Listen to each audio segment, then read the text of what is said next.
សរសេរតាំងតែងជូនស្រស់មៀងមុំព្រៃវែងត្បូងខ្មុំពិសិដ្ឋបងសុំភ្ជាប់ស្នេហ៍និស័យនៅស្រុកគ្រួឆ្មាជីវ៉ាអូនដឹងទេថ្លៃរូបរាមងប់លួចប៉ែតីសំរស់ស្រីឲ្យបងចាញ់ស្នេហ៍បងជាគ្រូពេទ្យនៅមន្ទីរពេទ្យបងអាយក្រូចឆ្មាសំរង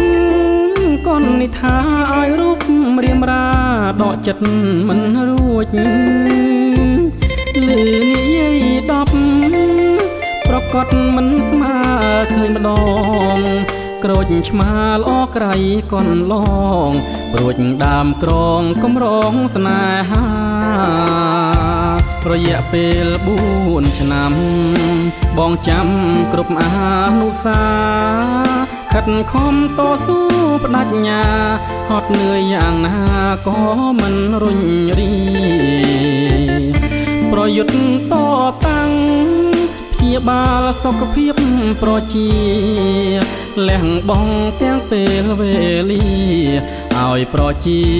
គ្មានរោគព្យាធិបងឃ្លាតតែកាយតែចិត្តឆោមឆាយនៅចាំជានិច្ចក្រូចឆ្មាមៀងពេជ្រពិសិដ្ឋមិនភ្លេចឲ្យអ្នកខ្វាយខ្វល់ពេលនេះបងលាឆ្ងាយគ្មានថ្ងៃវិញវិល